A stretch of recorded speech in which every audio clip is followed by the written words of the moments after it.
Salut, c'est Gabrielle Caron. Bienvenue à J'ai fait un humain. J'ai fait un humain est maintenant sur Patreon. Patreon, c'est quoi? Ben, c'est une plateforme à abonnement mensuel qui vous donne des bonus, genre les épisodes en avance ou des épisodes en extra. Fait qu'allez vous abonner pour que je puisse continuer d'enregistrer ici, au studio, bien entendu. Aujourd'hui, je reçois Sébastien Haché pour parler de fertilité au masculin. D'infertilité au masculin? On y reviendra. Ouais. Mais avant de commencer, j'aimerais remercier une partenaire de l'émission et ça, c'est Annie, la doula ostéo de chez Opaléo. On dirait une comptine pour enfants tellement que ça rime. Mais en fait, Annie, elle est là pour vous accompagner, pour vous assister, que vous soyez pendant la grossesse, que vous soyez en train d'accoucher ou que vous soyez en train de vivre la période postnatale à la maison avec le poupon. Et ça s'adresse tant aux femmes enceintes, mais aussi à leurs partenaires parce qu'on veut avoir du soutien, des fois, partout. Donc, allez découvrir tous ces merveilleux services sur le opaleo.com. Sébastien. Oh oui, allô, je suis là. Allô. Là, je t'appelle Seb ou Sébastien, ça te dérange-tu? Non, c'est mon nom, peu importe. Parfait. Donc, premièrement, merci d'avoir accepté mon invitation. Merci de m'avoir invité. Parce que je reçois vraiment beaucoup de mamans. Et Moi, j'ai vu ça, oui. Il y a quoi? Il y a eu Joël Legendre, je crois, puis c'est pas mal Et c'est tout, la Ouais, fin. c'est ça. Donc, tu es mon deuxième papa, Nice. officiellement. Parce que j'ai eu beaucoup de mamans qui sont passées à mon micro, qui m'ont parlé de leur parcours en fertilité, mais on a rarement le point de vue du papa. Tu sais, toutes les invités que j'ai reçus me parlaient justement de leur injection, de leurs follicules, de leurs ovaires et tout. Mais là, j'aimerais qu'on flippe le miroir. J'ai pas ça, moi, des follicules, ces affaires-là. Mais justement, je veux parler aujourd'hui de ton parcours en fertilité. On va commencer avec la base. Tu es avec ta conjointe, puis un moment donné, vous décidez d'avoir un bébé.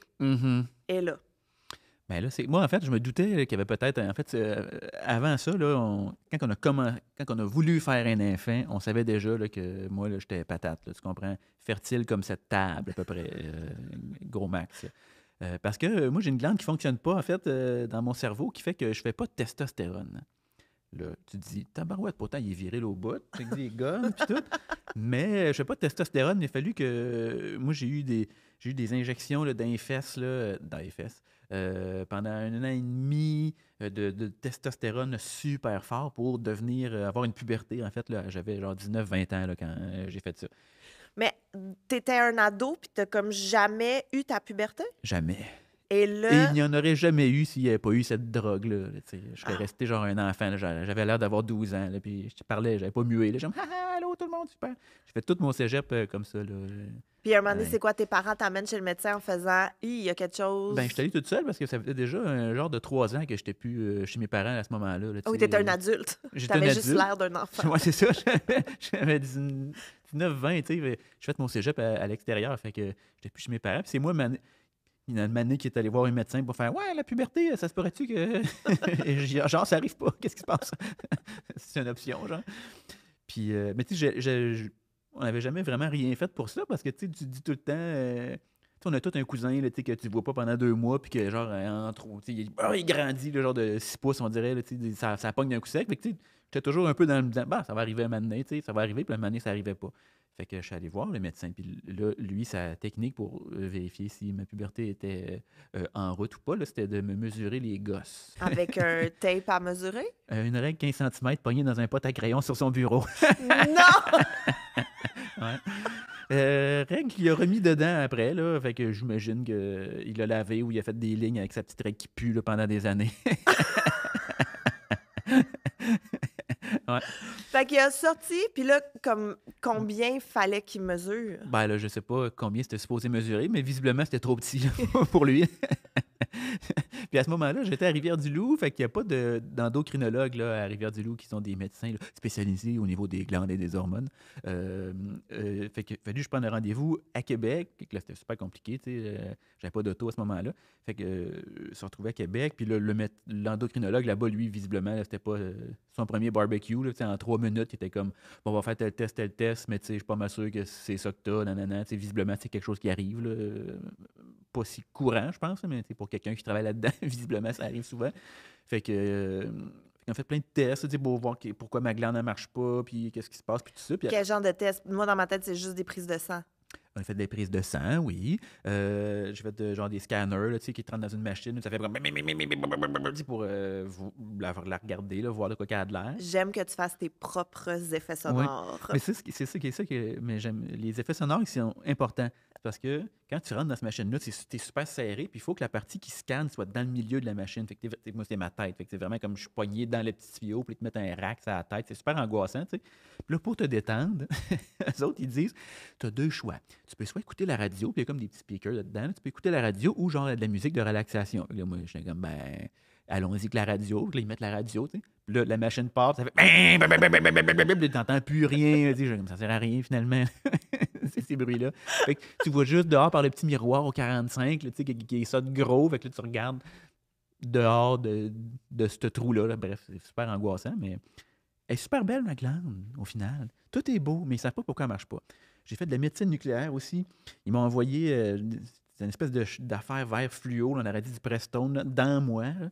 Puis là, ils prenaient du sang là, à toutes les, je pense, 20 minutes là, pendant 2-3 heures pour voir si cette affaire-là faisait décoller ma glande. Là, puis c'était vraiment fucked up. Là. Quand ils t'injectent ça, ben, l'infirmière, elle me dit là, tu vas voir, tu vas te sentir un peu étourdi. Je fais OK, cool, je peux dealer avec ça. Ça se pourrait que tu aies un peu mal au cœur. Ah, OK, ben, je peux dealer avec ça aussi. Ça se pourrait que tu aies très envie de pipi, mais c'est pas une vraie envie de pipi, il faut que tu te retiennes. Genre, OK. Puis là, tu rajoutes des affaires. Je suis comme OK. Mais tout ça, ça va durer genre 1 minute. Comme, ah, OK, parfait. Puis là, quand elle te shoot, aussitôt, là, pour vrai, je pense que le liquide, à peine c'était rentré dans mon corps, là, ça a comme rentré. Là. Boum! Un coup de masse, puis c'est tout ce qu'elle avait dit, genre mal au cœur, envie de papy, là, genre étourdi, c'était tout en même temps. Fait que bref, faites ça pour voir si ça pouvait repartir ma glande, puis ça n'a pas fonctionné. Elle marche pas, on sait pas pourquoi.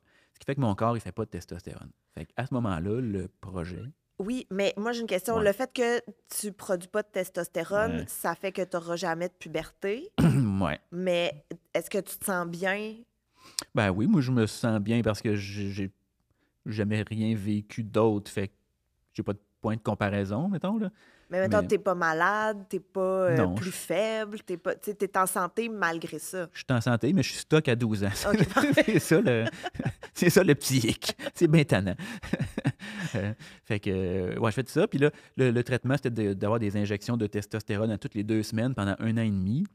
Puis ça, là, ça a été super efficace. Là, en dedans des 6 premiers mois, là, j'ai vécu tous les changements là, que ton adolescence qui a dû durer 4 à 6 ans peut-être. Là. Moi, ça a été là, 6 mois de temps. C'était dégueulasse. J'étais un ogre pour vrai. Quand j'ai passé mes auditions pour l'école de l'humour, là, j'étais là-dedans un peu. Là. J'étais comme en train de muer dégueulasse. Là, ils m'ont demandé ta voix, c'est normal? J'étais comme ouais, tout est beau, inquiétez-vous pas. Fait que moi, j'ai fait ça. Puis ça, ce traitement-là aurait pu me faire des spermatozoïdes. Mais c'est pas sûr. Ça dépend d'une personne à l'autre. C'est un peu du cas par cas. Fait que tu sais, je me doutais que c'était une possibilité là, avant même de commencer à vouloir avoir des enfants. Puis là, t'es rendu à quel âge quand tu finis ton traitement? Mettons, j'ai commencé à mettons, 20, fait que j'ai dû finir à 21, 22, mettons. Là. OK. Fait que tu sais, les bébés sont pas nécessairement dans ta tête à 22 ans. Là. C'est pas un projet à court, moyen terme, je dirais à ce moment-là. J'avais bien d'autres choses à faire, comme me saouler, yeah! Un moment donné, vient ce désir de fonder une famille. Est-ce que, comme tu savais que tu avais déjà ce background de potentielle non-production de spermatozoïdes, vous avez essayé naturellement au début ou vous vous êtes tout de suite tourné vers... Non. Parce que moi, je suis suivi par un endocrinologue. Tu sais, pour ça, à chaque année, je la vois, nanana, là, tu fais des tests pour voir si ma glande est toute correcte, puis tu sais, tout ça. Puis c'est elle, à chaque année, elle me parlait tout le temps de, tu sais, est-ce que tu prévois avoir des enfants, tu sais, à moyen terme, nanana, c'est un projet, faudrait peut-être passer un spermogramme pour en avoir le cœur net, tu sais, si ça a marché ou pas pour toi. Puis là, un moment donné, je vois début trentaine, tu sais, avant qu'on se marie, là, en fait, mon épouse et moi. Là, j'ai fait, bah ouais, OK, on pourrait passer un spermogramme. Puis j'ai passé un spermogramme, puis j'étais à 0. J'ai besoin que tu m'expliques c'est quoi un spermogramme. Ah ouais, tu veux-tu beaucoup de détails? Je ou... veux tous les détails. Quand on vient ici, on n'a pas le choix de donner des détails. Ben, spermogramme, là, c'est essentiellement là, c'est un recensement des habitants de Scrotumville. C'est un peu ça. Là. C'est toi qui t'en vas dans. Ben, ça dépend. Des fois, c'est dans un local spécial dédié à ça. Des fois, tu le fais à la maison et tu l'apportes. Tu touches, OK? Tu te dégorges le poireau, comme on dit. Entre boys, on dit ça souvent. Pareil que t'as joué au hockey. Ouais. Dans la douche, on parle souvent de ça. Puis là, tu apportes ça dans un petit pot, là. C'est super chic, là. Ça a l'air d'une petite cuillerée de yogourt, là. C'est vraiment quelque chose de classe. Puis là, tu apportes ça à des... Il y a des gens qui jouent dedans, OK, là, avec un genre de microscope. Là, les autres, ils calculent le nombre qu'il y a de vivants. Tu sais, c'est des millions, là, fait que j'imagine qu'ils font une estimation. Ils ne doivent pas les compter. Un à 1, 2. un. Ah, merde, ils ont bougé, j'ai perdu le compte. J'imagine qu'ils font une estimation, là. Puis là, ils donnent un résultat. Puis, tu sais, pour être fertile, là, je pense que c'est entre 15 millions du millilitre et, je sais pas, 300 millions. Là. Le top, Mon Dieu, mais c'est vraiment beaucoup. Ouais, la marge est grande. Hein? Ouais. Ouais, la marge est vraiment très grande. Puis moi, j'en avais 0. Là, ils ont cherché, là, puis ils étaient comme, non, il n'y a personne ici. Et là, les résultats reviennent. On vous dit, monsieur, personne n'habite là. On est à 0. C'est quoi après? Pour être déclaré officiellement là, mort en dedans, il faut que tu en passes 3 spermogrammes qui sont négatifs. Moi, après le deuxième, ils ont fait bah, là, on ne perdra pas notre temps. Là. Ils ont tiré à la plug sur le troisième. Là, ils ont fait il n'y en a pas. Là, ça ne va pas apparaître comme par magie soudainement. Là. Vous décidez d'aller en clinique de fertilité. Ouais. Et là, qu'est-ce qui se passe? Comment on t'encadre? C'est quoi les étapes? Ben, tu es très encadré. Moi, je me suis trouvé très encadré. En fait, là, je me suis rendu compte de ça en fait, quand ma blonde est finalement tombée enceinte, puis que faut que tu les appelles pour leur dire comme que ça a marché, parce que nous, c'était une insémination, là, que ça a marché. Puis quand ça marche, ils disent ben super, trouvez-vous un médecin. Puis là, ils raccrochent. Puis là, du jour au lendemain, tu es comme OK, mais là, ça fait genre, nous, ça a pris 4 ans. Ça fait 4 ans qu'on est pris en charge. Tout est... Puis là, du jour au lendemain, on est comme arrangez-vous. Tu es comme Chris. Oula! Fait que oui, on était bien pris en charge. Tu t'en rends pas compte nécessairement pendant, mais quand ça finit, tu t'en rends compte. Fait que oui, on prend un rendez-vous en clinique de fertilité, puis en fait, tu vas t'asseoir dans un bureau avec le médecin qui, là, il lui explique un peu c'est quoi mon problème. Là, puis encore une fois, ils sont comme, oui, tout à fait, on sait parfaitement de quoi vous parlez. Ah, OK. Puis, donc, il a fallu que mon épouse passe des tests aussi, elle, de son côté, parce qu'on ne voulait pas faire tout ça pour finalement se rendre compte qu'elle aussi, elle avait un phoque. Et finalement, c'était le cas. En tout cas, bref, on y reviendra. Ah, c'est vrai? Revenez, restez avec nous, restez après la pause, ça va être encore là. Puis en fait, là, on s'est beaucoup concentré sur moi, là, pour évidemment, parce que c'était moi le problème à la base. Là.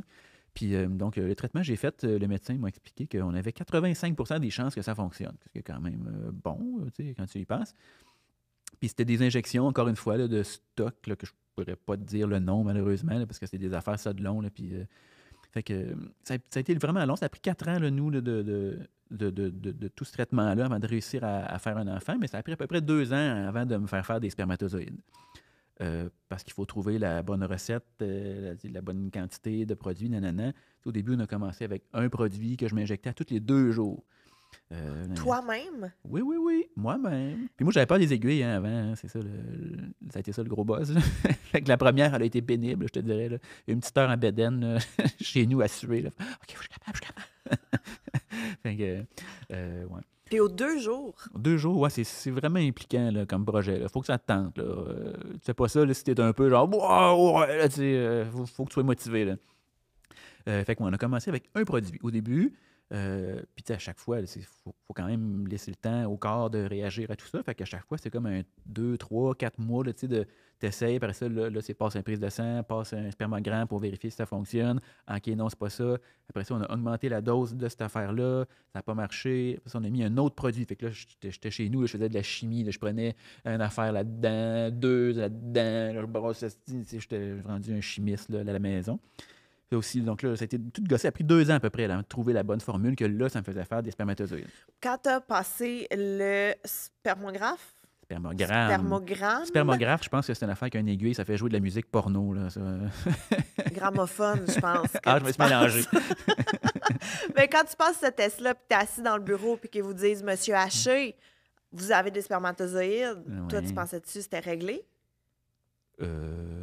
Oui. C'est comme, oui, c'est dans la poche, littéralement. Ben oui, en fait, puis en fait, je ne suis même pas dans le bureau parce que ça a comme fini par... C'était la pandémie, là, pendant ce moment-là. Fait que là, on ne les voyait plus, les médecins. Là. Fait que, elle m'a annoncé ça au téléphone. Tu sais, qu'à un moment donné, là, ça marchait. Il y en avait... je pense qu'il n'y en avait pas là, encore 15 millions là, pour être considéré là, fertile là, théoriquement. Mais j'étais peut-être à 7, 8, 10 millions. Là, ce qui je partais de zéro, ce qui était déjà une super bonne nouvelle. Puis après ça, on a augmenté la dose, puis là, ça a comme augmenté à un niveau respectable. Mais oui, c'est super énervant. Là, moi, à date, là, ça faisait quand même plusieurs années là, que je m'étais habitué à ce que mon corps ne fonctionne pas vraiment. Là. Fait que j'étais comme, oh shit, ça marche aussi. Ça, c'était excitant. Là, Est-ce qu'il y avait des effets secondaires à toutes les piqûres que tu te faisais? Ben oui, parce que, en fait, là, ce qu'on m'injectait, c'était du stock qui me faisait faire de la testostérone. C'était ma propre testostérone à moi, elle est faite par mes bases. OK? C'était pas du stock artificiel que je m'injectais. Puis ça, c'est la première fois que je le vivais, ça, là. Et les effets secondaires, c'était que j'avais de la vraie testostérone pour la première fois. Puis la vraie testostérone, c'est vraiment du meilleur stock que la fausse testostérone, pour vrai. Là. Qu'est-ce que ça fait? J'étais beaucoup plus agressif. C'est sûr que je partais de loin parce que mon agressivité est assez mollo, là, pour ceux qui me connaissent. Là. Mais j'étais beaucoup plus agressif. Plus d'énergie. Je n'avais pas là, une aussi jolie barbe là, fournie là, avant de vivre ça. Là, j'avais comme des clairsemés, j'avais des spots. Là. J'ai pris beaucoup de poids, j'ai pris un 30-40 livres, là, ce qui m'a rendu normal finalement. Là, je suis vraiment pas gros, là, mais ça m'a rendu. J'ai moins l'air d'avoir le cancer. C'est ça qui se passe. La libido, pour vrai, la madame était contente. Ça va être notre teaser. Yes. Fait que moi, tu sais, c'est comme des effets secondaires, mais somme toute, c'était relativement positif. Là, j'ai pas, mais non, j'ai pas d'affaire. Si j'arrête, en fait. Qu'est-ce que ça fait si t'arrêtes? Mais si j'arrête, là, mettons, là, de cette affaire-là qui me fait faire de la vraie testostérone, ou j'arrête d'en prendre de la fausse, c'est l'énergie, genre vraiment pas d'énergie, maux de tête, je suis pas parlable, tu sais. Les hormones, c'est vraiment le genre d'affaire que quand ils sont là, puis tout va bien, tu t'en rends pas compte. Puis c'est quand ils sont pas là, en fait, que tu te rends compte que ça gère beaucoup de choses là, dans ta vie. Là, fait que c'est vraiment... Il y a des messieurs, là, que quand ils sont vieux, là, puis comme ils ont vécu une espèce d'andropause, ils se font prescrire ce que moi je prends là, en matière de testostérone pour juste avoir un peu d'énergie, puis tout ça, là, parce que ça joue beaucoup là-dessus. Et après 2 ans, donc, tu te fais annoncer que tu as des spermatozoïdes, mais comment ça a pris encore 2 ans? Ben, c'est parce que là, c'est pas parce qu'il y a des spermatozoïdes là, qui vont visiter Madame l'ovule là, instantanément, tu comprends, là, ça se passe pas aussi facilement. Fait qu'on a comme essayé naturellement pendant peut-être un an, là, je dirais, là, le médecin, il priorisait toujours comme d'y aller naturellement parce que c'est la vie puis ça fonctionne relativement bien. C'est une technique qui a fait ses preuves, je crois, au cours des derniers siècles. Puis... pendant un an, je pense, puis après ça, le fait de moi, là, ça marche pas, fait qu'on s'est mis à faire des inséminations. Une insémination, ça c'est moi qui s'en va dans un local, OK, pour extraire la ressource. Là, il y a des gens qui gardent les meilleurs, tout ça, puis ils concentrent les meilleurs spermatozoïdes, ils mettent ça dans une genre de petite poire à sauce, puis là, ils s'en vont se poocher ça dedans ma blonde. C'est comme ils donnent un lift à des spermes, dans le fond. Ils vont y porter comme, là, les gars, vous avez faire le 3/4 du chemin, faites votre bout, c'est par là. Fait que là, puis là, ça a pris 6 ou 7 fois, je crois. Je pense 6, en fait. Ça a été la 6e insémination que ça a fonctionné, que ma blonde a finalement tombé enceinte. Puis c'est vraiment un peu fâchant dans un sens, là, parce que quand ça a fonctionné, c'était la fois où ça n'aurait pas dû fonctionner. Parce qu'on ne sait pas pourquoi mon taux de spermatozoïdes avait droppé à presque 0, là, soudainement. Je sais pas, j'étais fatigué, whatever, stressé, peu importe. Fait que quand ma blonde est allée pour faire l'insémination, parce qu'on ne se voit pas, là, moi j'y vais comme 1 heure ou 2 avant elle, puis après ça, elle y va. C'est super romantique. Oui, c'est ce que j'allais dire. Sans doute au gros néon, en plus, dans des salles toutes blanches. Oui, toute bien écartée devant un monsieur qu'elle ne connaît pas. Là. Le rêve, quoi. Fait que là, quand ma blonde est allée pour se faire envoyer tout ça, l'infirmière, il a dit le taux de spermatozoïde de votre conjoint est presque à 0. En tout cas, mais là, on a quand même réussi à concentrer le tout. On va le faire pareil parce que ça en prend juste un dans le fond. Ma blonde, elle revient à la maison, elle est encore lisse, elle braille. Il n'y a jamais rien qui marche. Nanana. Moi, je pleure pas parce que je suis un vrai homme. Je pleure en cachette. T'es full de testostérone. Je suis full de testostérone. Je suis en tabarnak. Fait que là, ça a pas fait qu'on pensait que ça n'avait pas marché. Puis quand tu fais une insémination, comme je disais tout à l'heure, on wrap up, faut absolument que tu appelles à la clinique. Faut absolument que tu fasses un test de grossesse quelques jours après pour les appeler et leur dire ça a marché ou ça n'a pas marché. Ma blonde fait le test, puis là, c'est négatif. Fait que là, mais on pense que c'est négatif ou elle a juste mal à regarder ou tu sais, elle était juste comme tellement convaincue que ça marchait pas, qu'elle avait juste un négatif. Appelle la clinique, ça n'a pas marché, elle est chier. Puis finalement, quelques jours plus tard, toujours pas ses règles. Puis ça arrivait souvent quand même pendant qu'on essayait de faire un enfant que ses règles, ils retardaient. Puis à un moment donné, elle faisait un test de grossesse pour vérifier. Puis là, juste de voir que c'est négatif, puis ça partait live là. Fait qu'elle dit, on va faire un test de grossesse, puis ça va partir tout de suite. T'sais. Puis là, mais ça, elle le regarde pas trop. Puis c'est genre 1 heure ou 2 après. Oh shit! C'est positif! Fait que là, on y croyait comme semi, là, sur le coup. On était allé à la pharmacie, là, comme deux niaiseux, là, un mercredi après-midi, faire là, un faux positif, ça se peut-tu? Fait comme non. Vous avez parlé avec la pharmacienne? Oui, oui. Fait, ça se peut-tu que comme ça soit pas vrai? Là? Fait comme, non, ça se peut pas. Là. Moi, je pense que tu allais dire on a acheté 3-4 tests de grossesse, puis on les a toutes faites à la Oh non, maison. oui, on mais a vous racheté. êtes allé à la source, là, Mais la pharmacienne. on est allé à la pharmacie pour en acheter, moi, il a demandé en plus. On voulait être padé comme on voulait faux, être padé, là. mais tu sais, ça faisait quand même 4 ans qu'on gossait là-dessus, puis là, comme, ça n'a pas marché, puis là, finalement, on dirait que ça a marché, fait que là, on est comme, qu'est-ce qui se passe? Fait que ça a été long avant qu'on soit comme vraiment content, tu sais, qu'on fasse comme, ah, yeah! On a fait une échographie de viabilité, qui est comme une échographie là, très, très, très, très tôt dans le processus, là, juste pour voir s'il y a quelque chose, là, tu sais, puis c'est comme intravaginal là, par une espèce de gigantesque bâton. Ça doit vraiment être très désagréable. Mais moi, j'ai pas eu besoin de le vivre, fait que c'est cool. Il faut qu'il passe par en dedans, là, parce que c'est trop petit là, pour passer comme ça bédaine, comme une vraie échographie. Là, on a toute l'image. Puis, tu sais, on voyait juste une petite affaire de cliquer, là, puis c'était comme un petit cœur. Fait qu'on fait, ah, vous voyez, il y a un bébé là, tout est chill. Fait que, à partir de là, on a fait comme, ah, OK, là, ça se peut, il y avait un bébé là-dedans. À partir de là, comme tu disais, vous êtes un peu droppé par la clinique de fertilité, puis on entre dans la vraie vie. Exactement. Là, on était pris en charge là, du début à la fin, puis la fin, c'était à partir du moment où tu es enceinte. Là. C'est une clinique de fertilité, là, that's it, ça s'arrête là, c'est ça leur projet. Tu parlais tantôt là, que ta blonde aussi avait des problèmes de fertilité? Ouais, c'est ça. Turns out, après la 5e, je crois, insémination qu'on a faite, on a dû changer de médecin parce que nous, on était chez Procréa, puis Procréa Montréal a été racheté par Ovo, puis ils l'ont comme annoncé en nous envoyant une lettre genre « Ah, by the way, Procréa, ça ferme le 23 », puis on a reçu la lettre genre le 28. Ah, tout votre dossier est rendu chez Ovo. Ah, ben cool, OK. On a comme changé de médecin, puis cet autre médecin-là, bon, on pose des questions, blablabla, gna, puis il fait « Ah, ouais, madame, est-ce que vous avez des ovaires polykystiques? » Puis t'es comme, non. T'es comme, ben, on dirait que vous avez comme tous les signes quand même. Fait que là, fait des tests. Puis là, coup de théâtre. Ma blonde avait les ovaires polykystiques. Puis elle savait pas. Elle savait pas. Fait que, pourtant, elle a fait plein de tests là, avant là, pour toutes sortes d'affaires. Je sais pas pourquoi lui, il a comme glissé là, en dessous du tapis, là, aucune idée.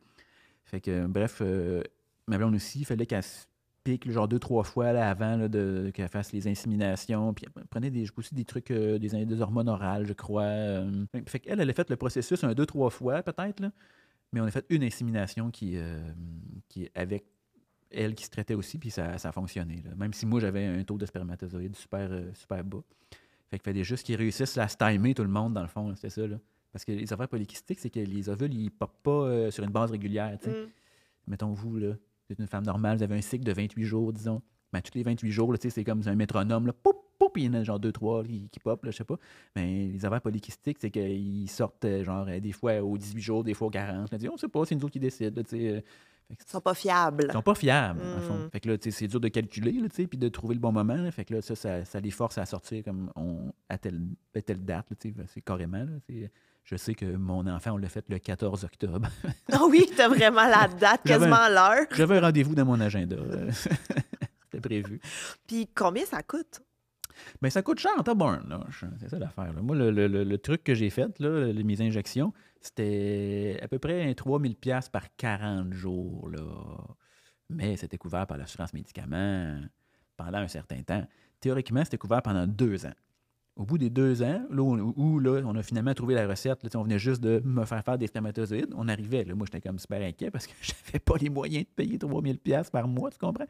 Puis là, le médecin, il a fait, c'est pas grave, on va faire la demande. C'est comme un médicament compliqué, il faut faire une demande que le médecin remplit, qu'il envoie, nanana, puis là, eux autres, ils étudient ça, puis là, ils acceptent, nanana. Fait que, lui, on va refaire la demande, puis s'il accepte pas, on verra, puis s'il accepte, ben tant mieux. Mais normalement, c'est juste couvert 2 ans. Fait qu'on l'a fait. Il me l'a recouvert pour une 3e année. Je ne sais pas pourquoi. C'est une erreur. C'est un fonctionnaire qui dormait au gaz. Je ne sais pas. Mais on le remercie. Puis rendu au bout de la 3e année, même affaire, on a refait la demande, puis ils ont réaccepté. Fait que j'ai jamais vraiment payé. Tu sais, j'ai payé, ils payaient 80 fait que je payais genre 20 qui était genre un 200-300 piastres par mois. Là, quand même pas si mal. Ma blonde, c'est à peu près ça aussi, là, tu sais, 2-3 fois, là, un 200-300 piastres peut-être. Puis les inséminations comme telles, ça ne nous a rien coûté parce que nous, on était dans les... Ça a changé là, juste après quand nous, on est tombé enceinte. Là. Je dis nous, ça m'impliquait full. Là. Mais quand ma blonde est tombée enceinte, ça a changé. Mais quand nous, on le faisait, là, c'était 9 inséminations gratuites, là, payées par le gouvernement et aucune fécondation in vitro. Une insémination, je crois, c'est à peu près 1000-2000 piastres peut-être. Mais là, je te parle un petit peu à travers mon chapeau. Mais les fécondations in vitro, là, c'est genre une affaire, là, ça varie entre 8 et 15 000 piastres, mettons, là, dépendamment de toutes les pilules, il faut que tu prennes, puis c'est comme un char, tu as comme plein d'options, mettons. Là. Est-ce qu'il y a un moment à travers ce 4 ans où vous vous êtes dit, hey, pour vrai, on arrête, on abandonne? Non, des moments où ça nous tentait plus tant, mais on se donnait un break, là, puis on n'a pas fait 6 inséminations en 6 mois. Là, c'est comme on en faisait 2-3. Ah, là, Chris, fuck that, on faisait autre chose un peu aussi. Il faut donner un break aussi au corps de la madame, là, parce que elle, à chaque fois, si elle s'envoie des hormones un peu, là, c'est pas super le fun. Fait que, non, pas de moment où on voulait abandonner comme tel, là, mais des bouts on était découragés, puis qu'on avait un peu l'impression que ça ne marcherait pas. Là, surtout à la dernière insémination, là, quand ma blonde est revenue, là, puis elle m'a dit qu'elle n'avait pas de spermatozoïdes, puis que là, nanana, là, ça allait pas bien. Là, ma blonde, elle voulait rapidement passer à fécondation in vitro, parce que le taux de réussite est quand même un peu plus élevé. Mais moi, étant un super cheap, j'étais comme, pourquoi on ne profite pas des 9 inséminations là, gratis, me semble. Fait que, mais on n'a pas eu besoin de se rendre là, fait que c'est tant mieux. Puis est-ce que vous en aviez parlé à votre entourage de tout votre processus ou vous avez gardé ouais. ça juste pour Non. vous? Moi, j'en ai parlé à tout le monde. J'ai fait des numéros là-dessus au fur et à mesure, j'écrivais tout ça. Notre premier, pour te donner une idée, là, notre premier rendez-vous à la clinique de fertilité, c'était genre début décembre. Je ne me souviens plus quelle année. Là.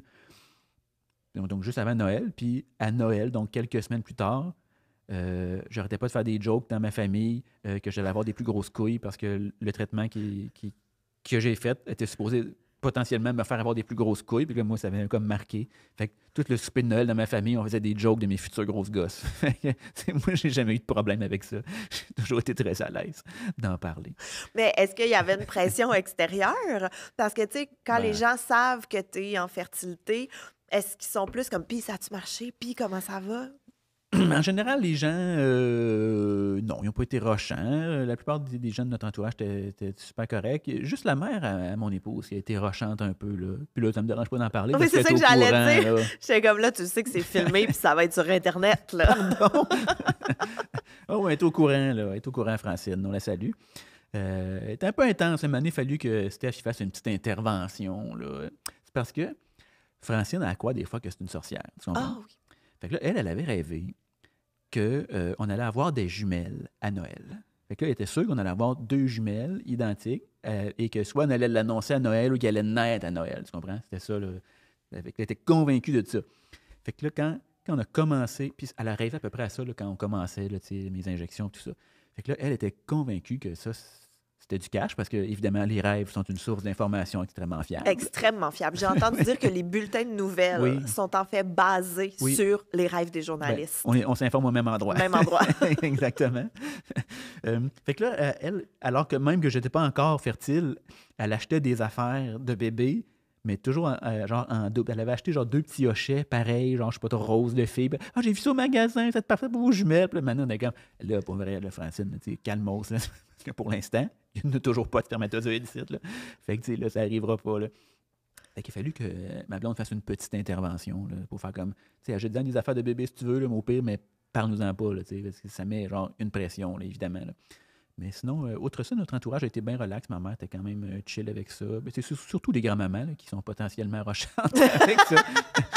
Ma mère était assez relax là, avec ça. Je pense qu'elle la tracassait, mais elle nous en parlait pas trop. Là, Si vous décidez de ravoir un deuxième enfant, est-ce qu'il faut que vous fassiez tout le processus encore? Je suis pas certain. Parce que pendant que j'avais des spermatozoïdes à côté, puis que ça me frétillait dans les gosses, on en a gelé plein. j'ai une banque pleine là, chez Ovo là, de spermatozoïdes. Je suis allé, je pense, 3-4 fois là, juste pour la remplir, là, du gros plaisir là, dans le petit local. Fait que là, c'est gelé, ça attend. Si jamais on en veut un deuxième, on pourrait utiliser ça. Par contre, les médecins ont toujours tendance à dire que c'est toujours mieux d'utiliser du frais. Fait que, est-ce que si on en veut un deuxième, on pourrait prendre ça puis juste inséminer ma blonde? C'est une possibilité, mais peut-être que ça serait plus efficace d'en avoir du frais. Donc, il faudrait potentiellement que moi, je recommence à me piquer tout partout tous les 2 jours, mais là, on sait déjà la recette qui fonctionne. Fait que théoriquement, ça serait moins long, mais tu sais, ça me tente-tu de me remettre là-dedans? C'est fatigant, là, se piquer tous les 2 jours, là, c'est un projet. Là, Seb, t'es comme le premier garçon que je rencontre qui parle tout court? ouvertement Ah, OK. de ça. T'es le premier gars que je vois, comme je suis un peu impressionnée en ce moment. Non, mais t'es le premier gars que je rencontre qui parle ouvertement de son parcours en Ouais. fertilité. À la base, il y a beaucoup de gars qui confondent infertilité et impuissance. Parce que d'autres, les gars, nous, on bande dur, tu comprends? Puis quand on bande pas dur, là, c'est gênant, puis on veut pas parler de ça. Alors que ça n'a aucun rapport. Là, c'est comme, Tu bandes bien, je donc. bande très dur, tout Parfait. le monde. C'est un bio de bois. Il y a du monde qui font de la drave là-dessus, sur la Saint-Maurice, quand je me baigne. Quelque chose de solide. Là. Solide. Ça va être le vrai teaser. Beaucoup de gens, beaucoup de gars qui veulent pas en parler parce que, je sais pas, ça vient les chercher dans leur masculinité. Tu sais, c'est un peu, ultimement, notre rôle dans la vie, les mâles, de donner la vie, puis tu sais, instinctivement, on est un peu sur la planète pour ça, là, tu sais, se reproduire, tu sais, pas consciemment, mais tu sais, c'est un peu le but, là, tu sais, parce que c'est pour ça qu'on est encore là, tu sais. Puis là, c'est l'affaire la plus basic dans la vie, là, ils sont pas capables de la faire, veut pas, c'est une espèce de deuil, c'est super challengeant. Tu sais, même moi qui m'en doutais, là, tu sais, sur le coup, ça a quand même été difficile là, tu sais, à avaler sur le coup, là, tu sais. J'en suis revenu, là, contrairement à d'autres messieurs là, qui n'en reviennent jamais. Là. Fait que ouais, ça va les chercher, je crois, dans leur bien profond, là, de je suis un vrai homme. Là, ça les remet en question beaucoup, je pense, puis c'est pour ça qu'ils veulent pas en parler. Mettons que ça n'aurait pas fonctionné, là. Si, après toutes ces injections et tout, tu n'aurais pas produit de spermatozoïdes, est-ce que tu aurais accepté, mettons, que ta blonde et toi, vous en achetiez pour avoir un bébé malgré tout? Mon projet préféré, c'était l'adoption. Parce que, super égoïstement, mais bon, on peut pas expliquer une réaction, là. Que d'acheter du sperme, puis d'inséminer ma blonde, puis que... Ma blonde, elle voulait vivre une grossesse. Oui. C'est pour ça qu'on est allé vers cette décision-là. Mais tu sais, qu'elle, elle vive une grossesse, que tu sais, veut pas, elle a un lien avec cet enfant-là, il grandit dans elle, c'est son enfant, alors que moi, je pourrais être cette chandelle-là, puis le projet aurait lieu pareil, tu sais. Ça me gossait le fait d'être zéro impliqué dans tout ça, là, tu sais, puis de ne pas avoir de lien avec cet enfant-là. Là, ben, je sais bien qu'après 3 secondes qu'il aurait été né, là, ça aurait pu compter, tu sais, mais sur le moment, là, c'était ça mon minding. Fait que pour moi, je me disais, l'adoption, c'est nice. Si on part au même point, on le rencontre au même moment. Fait que, Égalité. Tout est, ouais, c'est chill, tout est égal, tu sais. Très communiste dans mon approche. Mais finalement, ma blonde, elle voulait vraiment vivre une grossesse, fait qu'on a essayé avec moi. Si ça n'avait pas marché, j'en étais revenu, là, j'avais fait ce deuil-là, que ça se pouvait, là, qu'on achète du sperme, puis que ça aurait été bien correct. Là. C'est juste ma première réaction, c'était ça. Là. Mais assurément, ça aurait été un plus gros deuil à faire. Là. Est-ce que vous vous étiez donné une limite? Mettons, après 5 ans, on arrête. Est-ce que c'est la clinique qui, un moment donné, fait là, on arrête, là, vous vous acharnez? Il n'y a rien à faire avec vous, arrêtez. Non, mais c'est vrai, dans la Ouais. limite de temps, est-ce Ouais. qu'elle existe? Ben, la limite de temps, c'est surtout l'âge de la madame, en fait. Là, passé 40 ans, ce qui n'est pas si vieux quand tu y penses, là, mais passé 40 ans, tu peux faire des inséminations puis tout ça, mais les chances, là, c'est... Les filles, là, votre fertilité, là, à partir de, je pense que vous êtes top fertile, genre c'est à 20 ans, puis après, là, c'est genre pouiou, en chute libre. Passé 40 ans, ça devient assez difficile. La limite, c'est un peu ça à la base, mais nous, est-ce qu'on s'en était mis une? Pas vraiment. On n'était pas encore rendu là, je pense. Là. À la limite, je pense que ça aurait plus été une limite de... On n'est plus capable là, d'en prendre, en fait, là, parce qu'à chaque fois, c'est toujours un échec. Là, chaque fois que tu fais une insémination, ça ne marche pas. Puis à chaque fois, on s'était un peu calmé, mettons, là, pour les dernières, là, mais la première insémination, là, on était comme « Yes, si, on fait un enfant! » On était comme si là, demain matin, il était là. On n'est pas débile, là, on le sait très bien, mais je sais pas, tu te laisses embarquer, c'est très émotif, là, faire un enfant, ne veux pas. Là, fait que, tu sais, t'as des highs, là, t'es comme, yeah, on veut un enfant, là, ça n'a pas marché. Là, fait que, à chaque fois, il faut comme un peu, tu tu te rebâtisses une confiance, puis OK, non, ça va bien, puis tu t'y remettes. Fait que ça aurait peut-être plus été une limite sous notre morale, en fait, là, qu'on aurait fait, OK, ouais, là, on n'en peut plus. Ça doit être vraiment dur sur le couple, un parcours en fertilité, Ouais. surtout s'il a duré 4 ans. Là. Moi, je suis un vrai monsieur, fait que j'ai pas tendance à en parler tant que ça. Là, je vis beaucoup ça en dedans. Je marche de même, là, moi, ça se passe en dedans, puis une fois que c'est digéré, là, je suis correct pour en parler, puis il n'y a pas de problème. Mais le temps que je le digère, ma blonde, elle veut plus comment en parler. Là, fait que, là, des fois, ça fait un peu de friction. Là, inévitablement. C'est dur aussi parce que c'est beaucoup d'échecs. Là, il y a des couples là, qui ne réussissent pas à faire un enfant puis qui s'en remettent pas, en fait, là, qui font juste comme se séparer. Là, il y a des couples aussi qui, quand j'ai su que j'étais infertile, là, que ma blonde aurait pu faire comme hey, moi, je veux vraiment avoir un enfant, puis c'est pas avec toi, fait que ciao, bye, bitch. Là, elle aurait pu genre faire ça. Là, c'était une option, tu comprends? Ouais. Il y a des gens qui ça arrive, ça. Fait que oui, c'est difficile, effectivement, mais nous, ça s'est bien passé. L'idée, c'est toujours de s'écouter et de mettre ses limites, je crois, là, dans tout ça. Ouf, ça, c'était profond. C'était très beau, ça. Mais là, Seb, j'ai une dernière question à te poser, mais juste avant, je veux remercier Marchesso. Marche comme marcher, saut et comme sauter. C'est quoi Marchesso? En fait, c'est une entreprise québécoise qui offre des cours virtuels pour les femmes enceintes, mais aussi pour les mamans qui veulent se remettre tranquillement à l'activité physique. Donc, c'est des programmes qui ont été conçus par une kinésiologue, mot qui me donne tout le temps un petit peu de misère à prononcer, que j'ai tout le temps un peu de misère à prononcer. Donc, une kinésiologue, c'est des cours en ligne. Il y a vraiment pour tous les niveaux et pour toutes les mamans. Donc, que vous soyez en train de faire un humain, que vous l'ayez déjà fait, c'est vraiment dans l'optique de bouger, mais de façon sécuritaire. Vous pouvez aller découvrir toute leur offre de services sur le marche-saut.com. En plus, si vous utilisez le code humain15, ben, vous avez un magnifique rabais de 15 %. Seb, Oui. c'est rare là, que je reçois des papas à l'émission. Alors moi, j'aimerais savoir, c'est comment voir ta blonde accoucher? C'est dégueulasse. Et ma blonde, elle m'avait dit ben non, tu sais, quand t'accouches, ils te mettent un genre de drap bleu ici, là, tu vois rien. Là, j'étais comme OK, parfait. C'est pas ça pantoute qui se passe. Hein? Ben non, mais ça, c'est pour une césarienne. Ouais, mais ça, on l'a découvert après. Là, mais là, tu sais, elle est comme couchée, puis là, sur le dos, puis là, tu sais, comme les jambes là, ramenées ici. Puis là, c'est comme moi qui la tiens là, d'un bord. Là, puis je vois tout. Là, il y a une tête qui sort dans la fourche. Puis comme, je vois tout. Là. C'est vraiment dégueulasse. Mais elle a fait un petit peu caca aussi sur la table. Tu as-tu dit? J'ai dit. Oh. J'ai dit, t'as fait caca. J'arrête pas d'y en parler encore aujourd'hui.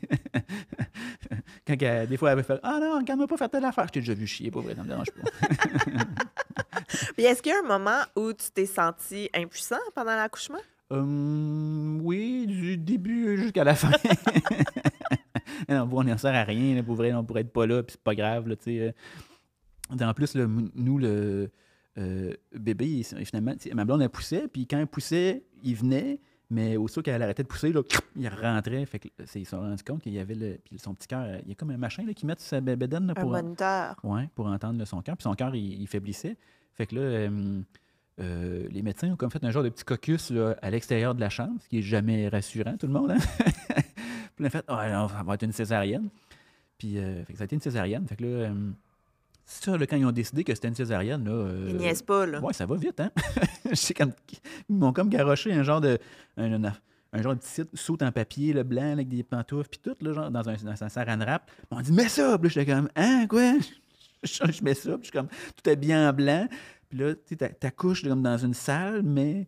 La césarienne, c'est au bloc opératoire. Oui, puis notre chambre d'hôpital, c'était une autre pièce. Là, nous on dit, va porter ça dans. Nos affaires, t'es toutes là. Va porter tes affaires dans telle chambre. Là, je pars, là, moi, je suis sur l'étage, tout habillé en blanc. Puis là, je suis comme, telle chambre, là, je mets ça là. Puis là, ils m'ont dit, il y a quelqu'un qui va venir te chercher. Fait que là, moi, je suis là dans le corridor. Puis je suis comme, ils ont emmené ma blonde, là, genre, un peu en panique. Puis je suis comme, qu'est-ce qui se passe? Où est-ce qu'ils sont, les gens? Je fais quoi? Puis là, je suis toute seule, comme un esti d'épais, pendant vraiment longtemps, là, pour vrai, dans le corridor, là. Puis finalement, j'ai comme croisé une madame. Puis là, j'ai fait, moi, là, ma blonde est partie là, pour une césarienne. Là, puis moi, il n'y a personne qui vient me chercher. Là. Elle m'a dit, OK, mais va là, puis attends. Là, j'ai attendu un bon 5-10 là, tout seul dans le petit local. En ayant peur de manquer la naissance de ton enfant. Oui, qu'est-ce qui se passe? C'est quelqu'un qui s'occupe de moi. Puis c'est dans la salle d'opération, là, où il est en train de tout setuper ma blonde. Et quelqu'un qui a fait « Hey, il est où le père? » Oh, Chris! Ils sont venus me chercher. Puis t'avais oublié. Ben, un peu, là. Puis quand je suis passé, là, j'ai passé, là, outre le petit drap bleu là, qu'ils mettent ici, là, quand ils ouvrent, là, fait que c'était déjà ouvert, là, moi, quand je suis passé. Là. Mais tu sais, ils m'ont fait passer là, vite. Là. Ils ont fait « OK, va. » J'ai juste vu qu'il y avait un peu de sang, un peu de tout partout. Puis j'étais comme « Fait que ma blonde était gelée. Là. T'as-tu une césarienne, toi? Non. Ouais, césarienne, là, il te buzz sur un esti de temps, pas vrai. Tu sais, t'es conscient, là, mais genre, là, on était là, puis elle jasouillait, là, puis elle avait comme peur, puis l'infirmière, elle jasait avec, là, bien relax, mais tu sais, là, on était pass out, là, tu sais, genre, dans un monde parallèle, là, tu sais. Fait que là, tu vois pas trop ce qui se passe, des entends zigonner, nanana, puis là, mané, ils ont juste fait 16h43 naissance, on a comme entendu. Je fais, OK, Chris, tout est chill ici. Puis là, ils vont le mettre. Ils m'ont-tu fait couper le cordon? Ils m'ont pas fait couper le cordon. Non, c'est une césarienne, fait qu'ils ont comme. Ils ont opéré, là, de leur bord. Là. Puis là, ils vont le mettre sur une petite table à côté, puis là, il est genre tout dégoulinant, là, genre. Il était tout gluant, jaune, vert, avec du sang, c'était dégueulasse, pour vrai. Puis là, il le nettoie, là, puis là, il pompe, il enlève les sécrétions là, dans son nez. Là, c'est horrible. T'sais, moi, je suis toute là, il m'amène là, pour voir ça, assister à ce beau moment, puis je suis comme. Yeah. Je suis comme pas si. Je suis pas genre, oh wow, la magie de la vie. Je suis comme, c'est dégueu. Puis genre, il pompe ça, c'est dégueulasse pour vrai. Puis là, il rentre les doigts dans la bouche là, pour enlever toutes les petites sécrétions, puis les affaires. Puis ça m'écœurait, là. J'étais comme, ew. Puis je trouvais vraiment qu'il varlopait, là, le bébé. Là, il est comme, il y a 2 minutes, donne un break, ils sont là, puis il varlope, puis il rentre des doigts dans la bouche, des doigts gros de même. C'est ça, fucking intense. Puis après ça, là, il te l'emballe, puis il te le donne, mais là, ma blonde est comme buzzée. Comme, ça fait comme shaker un peu, là, ce produit-là, là, apparemment. Là, puis elle shaker, genre... comme une photo, là, tu sais. J'étais un peu les yeux genre, dans l'eau, puis là, ma blonde est genre... Elle regarde la photo, mais à l'envers parce qu'elle est couchée, là, tu sais, puis elle est genre les yeux vitreux. C'est une super belle photo. Fait que, ouais. Puis après ça, tu sais, on va dans une autre salle, tu sais, pour que ma blonde elle dégèle là, des jambes. Là. Puis ça, c'est vraiment inquiétant, on dirait, ce bout-là. Là. Ça fait genre 1 heure. Puis l'infirmière, est-ce que vous sentez vos jambes, madame? Non? Ah, c'est normal? Oui. OK, ça va-tu en revenir, ça? Fait que, tu sais, c'est moi qui ai passé comme vraiment un long moment avec bébé à ce moment-là, là, tu sais, parce que ma blonde est comme trop passante, là, tu sais. Ça a pris une bonne heure comme fou avant qu'elle revienne, là, tu sais, parmi nous, là, dans le même monde, là. Fait que, ouais. Mettons 2 mots pour qualifier l'accouchement quand t'es un papa. Ah, c'est impressionnant et dégoûtant. Ben, merci beaucoup, Seb. Ça fut un plaisir.